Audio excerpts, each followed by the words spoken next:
Perkenalkan, saya Informasi Firman Warubu, guru IPA di IPTD SMP Negeri 3 Moroe, calon guru penggerak angkatan 11 dari Nias Barat, Sumatera Utara. Bapak Ibu, pada kali ini izinkan saya mau berbagi kepada Bapak Ibu guru, tapi sebelumnya di sini saya berdiri bukan untuk menggurui, tetapi saya hanya mau berbagi apa yang telah saya dapatkan selama pendidikan guru penggerak, terutama pada modul 1.4 tentang budaya positif. Tentu budaya positif ini kita berlandaskan pada pandangan atau pemikiran dari Ki Hajar Dewantara, di mana Bapak Ki Hajar Dewantara mengatakan bahwa pendidikan merupakan tuntutan kepada anak untuk memperoleh bekal ilmu dan kebahagiaan. Selanjutnya kita sebagai guru itu hanya berupa tugasnya adalah menuntun perubahan karakter peserta didik, selanjutnya membentuk perilaku anak dengan kebiasaan positif. Selanjutnya budaya sekolah dikatakan oleh Fuller menyatakan bahwa keyakinan-keyakinan dan nilai-nilai yang terlihat dari bagaimana sekolah menjalankan aktivitas sehari-hari. Sedangkan menurut Peterson, budaya sekolah merupakan berbagai tradisi dan kebiasaan keseharian yang dibangun dalam jangka waktu yang lama oleh guru, murid, orang tua, dan masyarakat. Selanjutnya Bapak Ibu, kita kenal ada itu namanya istilah budaya positif.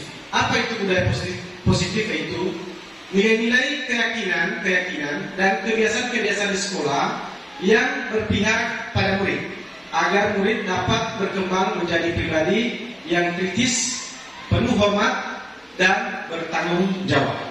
Nah, Bapak Ibu, untuk budaya positif ini ada beberapa contoh sederhana dan masih banyak sebenarnya Bapak Ibu. Di antaranya itu mengucapkan salam, membiasakan mencium tangan guru, atau setidak-tidaknya ketika jumpa dengan guru menyapa guru. Selanjutnya menjaga kebersihan diri dan lingkungan dan adanya kesepakatan kelas. Dan sama seperti yang saya katakan tadi, ini hanya beberapa, dan budaya positif itu masih banyak lagi kita laksanakan setiap hari. Untuk melaksanakan budaya positif ini Bapak Ibu, tentu ada posisi kontrol guru. Nah, sehingga nanti ketika kita sudah paham posisi kontrol guru ini, maka budaya positif itu akan terlaksana.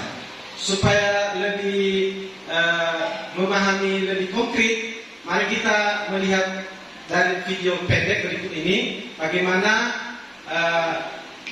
simulasi kegiatan-kegiatan beberapa Bapak Ibu guru, termasuk kita di dalamnya, di dalam kelas. Nanti kita melaksanakan refleksi, apa kira-kira contoh yang telah kita laksanakan, atau dari video itu nanti kita memahami apa kira-kira di mana posisi kita di melalui video itu. Mari kita saksikan bersama Bapak Ibu.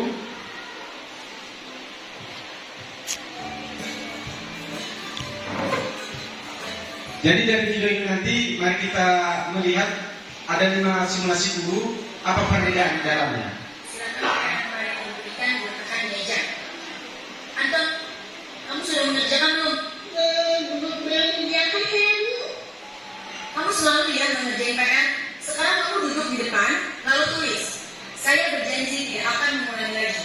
Saya berjanji akan berusaha menjadi murid yang rajin belajar sampai pelajaran saya selesai.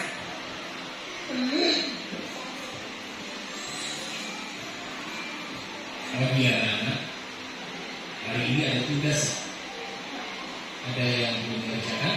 Anton, kamu sudah mengerjakan? Belum Pak. Kamu nggak ngerjain tugas. Kamu mau jadi apa nak? Kamu lihat sekolah. Sini. Coba bayangkan orang tuamu betapa kecewanya sama kamu. Kamu itu sudah kelas 5. Harusnya bertanggung jawab sama dirimu sendiri.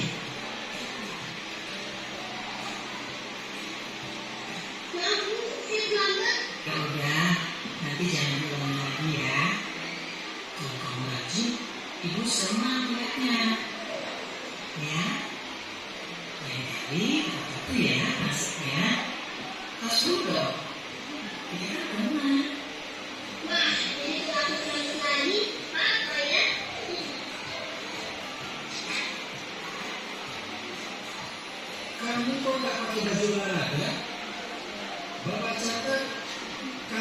sudah 3 kali loh nggak ikut olahraga bulan ini.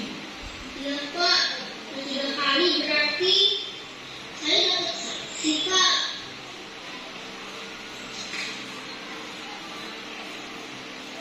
Ini Bu, saya mengumpulkan tugas.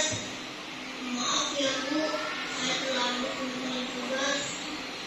Kenapa kamu terlambat mengumpulkan tugas? Iya Bu, saya kalau sore dengan Ibu dan warung, bosan kan mengumpulkan tugas. Kira-kira nih, apa yang bisa kamu perbaiki supaya kamu bisa mengerjakan tugas tepat waktu? Coba, kapan biasanya kamu membantu ibu jualan? Terus sampai malam, Bu. Bagaimana kalau kamu membuat jadwal? Kapan kamu akan mengerjakan tugas? Oh gitu ya, Bu. Coba itu, ya. Baik, Bapak Ibu, ada tadi 5 keadaan atau kondisi keadaan guru di dalam kelas. Ada tadi di awal marah-marah, ada juga yang menganggap siswanya sebagai teman, ada juga yang hanya mencatat berapa kali siswa itu melakukan kesalahan, dan yang terakhir tadi ada juga Bapak Ibu guru yang mengingatkan dan bagaimana langkah-langkah memberikan solusi kepada siswa tersebut. Bapak Ibu, posisi kontrol guru sebenarnya ada 5. Ya, yang pertama itu adalah sebagai penghukum. Jadi, yang kedua pembuat rasa bersalah, yang ketiga teman, yang keempat pengontrol, dan yang terakhir manajer. Nah, Bapak Ibu, semua ini mungkin kalau saya ditanya sendiri, apakah sudah melakukan semuanya? Saya sendiri bisa menjawab sudah pernah melaksanakan sebagai penghukum, pembuat bersalah, teman, dan juga manajer. Cuman masalahnya tidak konsisten. Nah, apa yang jadi pertanyaan kita sekarang? Seyogianya kita sebagai guru itu apa yang cocok? Apakah sebagai penghukum? Apakah sebagai teman kepada peserta didik? Atau sebagai manajer? Nah, untuk lebih memahami itu Bapak Ibu, selain dari video tadi, kita bisa beberapa ada catatan saya di sini. Pertama, apa perbedaan dari 5 kontrol tersebut? Kalau dia penghukum, tindakannya itu berupa memarahi, suka mengkritik, menyakiti, melakukan tindakan kekerasan. Bapak Ibu, penghukum ini bukan sebatas memberikan hukuman fisik, tapi melalui kalimat dan kata-kata pun itu sudah menjadi penghukum. Apa bedanya dengan pembuat rasa bersalah? Pembuat bersalah itu identik dengan guru yang suka mendiamkan. Ada siswa yang berbuat salah tapi ya didiamkan saja, tidak peduli. Nah, sehingga atau ada siswa yang tidak mengerjakan tugas, kalau dia tidak mengerjakan ya sudah, tinggal nanti paling mengatakan ya udah bukan itu saya nanti kalau kamu gagal.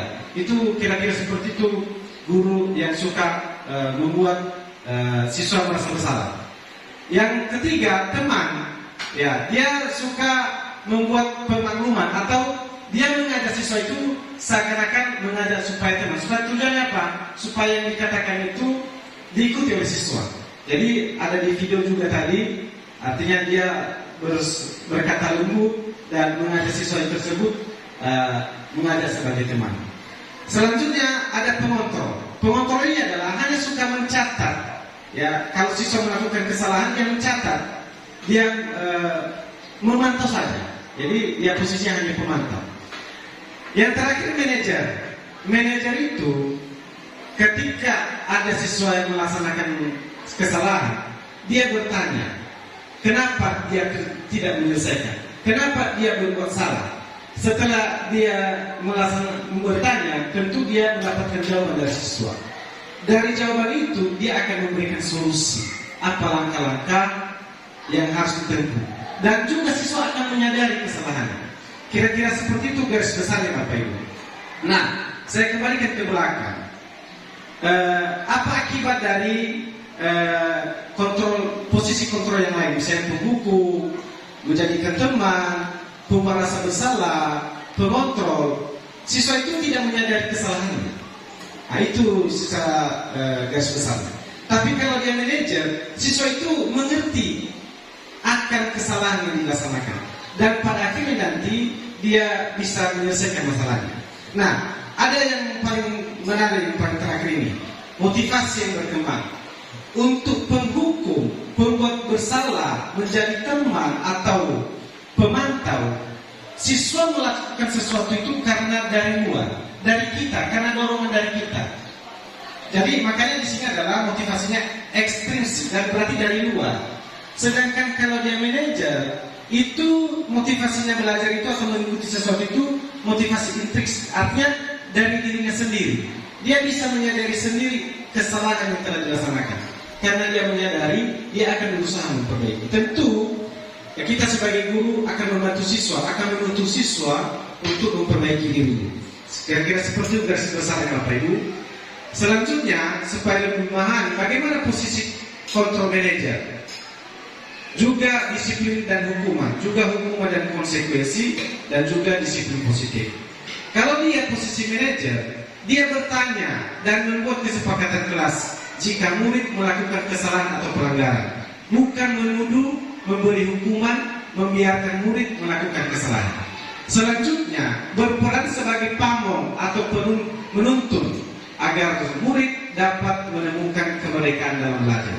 Selanjutnya, berperan sebagai teman ketika berinteraksi agar dapat memahami murid dan membangun kedekatan. Bagaimana dengan disiplin dan hukuman? Kalau disiplin, melatih murid untuk mematuhi peraturan atau perilaku dalam jangka pendek atau panjang. Sedangkan hukuman dimaksudkan untuk mengendalikan perilaku murid. Hukuman dan konsekuensi. Menurut Nelson, yang pertama, merespon kesalahan dengan kasih sayang dan kebaikan.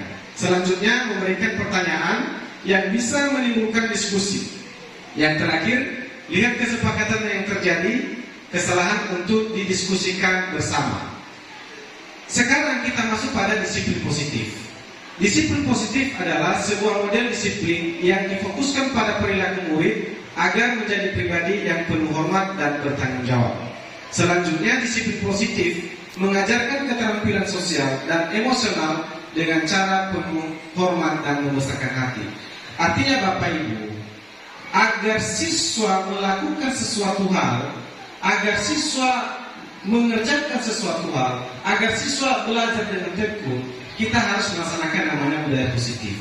Budaya positif ini adalah kebiasaan yang selalu kita lakukan, tetapi kita laksanakan dia bukan karena atas dasar hukuman atau atas dasar karena paksaan, tetapi karena kita membantu siswa, kita berposisi sebagai manajer, mengingatkan siswa akan kesalahan-kesalahan yang mereka laksanakan dan membantu siswa mencarikan solusi supaya apa kelemahannya selama ini siswa bisa menyelesaikan dan bisa memperbaiki diri. Kira-kira seperti itu Bapak Ibu. Artinya kebiasaan disiplin positif ini kebiasaan yang dilanjutkan terus-menerus, bukan hanya sekali.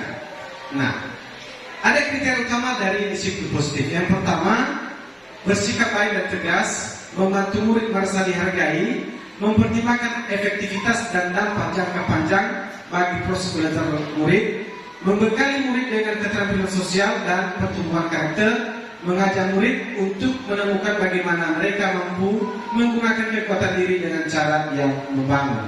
Nah, selanjutnya Bapak Ibu, untuk mewujudkan budaya positif ini perlu juga kita melaksanakan kesepakatan kelas.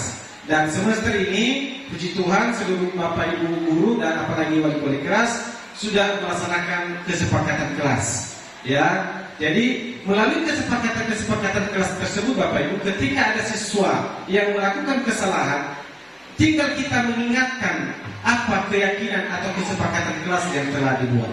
Tentu Bapak Ibu, untuk melaksanakan kegiatan kesepakatan kelas ini ada beberapa kunci. Yang pertama, komitmen bersama antara guru dan peserta didik. Yang kedua, peraturan bersama yang harus ditaati dan konsekuensi jika melanggar, dan cara guru untuk melatih siswa dan untuk bertanggung jawab. Ada beberapa langkah-langkah untuk melaksanakan kesepakatan kelas Bapak Ibu. Ini sudah dilaksanakan oleh Bapak Ibu guru juga terutama wali kelas. Yang pertama, guru mengajar murid memikirkan dengan hati-hati tentang keinginan dan impian masing-masing. Guru meminta murid menuliskan apa yang mereka pikirkan dan inginkan tentang kelasnya dalam belajar, dan murid menuliskan tentang kelas impian mereka. Selanjutnya, guru meminta murid menempelkan hasil pemikiran di papan tulis. Selanjutnya, setelah semua berpartisipasi dengan bantuan salah satu seorang siswa, hal-hal yang telah ditulis tentang kelas impiannya dibaca satu persatu. Dan pada akhirnya nanti apa saja semua yang dicatat oleh siswa, maka melalui wali kelas atau bapak ibu guru menyimpulkan beberapa kesepakatan kelas, dan pada akhirnya nanti kesepakatan atau keyakinan kelas itu akan ditempelkan di ruangan masing-masing, sehingga ketika ada siswa yang melanggar kesepakatan yang telah disepakati, cukup diingatkan kesepakatan kelas yang telah dilanggar, sehingga melalui prosedur tersebut hari ke hari siswa bisa memperbaiki dirinya. Bapak Ibu, demikianlah pemaparan saya tentang beberapa budaya positif yang telah saya terima selama pendidikan guru penggerak ini. Sebenarnya Bapak Ibu, yang saya sampaikan ini hanya bagian kecil, masih banyak sebenarnya budaya-budaya positif yang bisa kita pelajari demi pengembangan diri kita sebagai pendidik, terutama untuk mendidik anak-anak ke hal-hal yang lebih baik. Kurang lebih Bapak Ibu, saya minta maaf ketika selama saya menyampaikan presentasi ini ada yang kurang, saya minta maaf, dan semoga bermanfaat. Apa hal yang baik bisa diambil dan bisa kita terapkan baik di dalam kelas maupun di luar kelas. Demikian Bapak Ibu, sebelum saya tutup, kalau ada pertanyaan, saya persilakan. Baik, kalau tidak ada pertanyaan, demikian. Salam dan bahagia. Salam dan bahagia.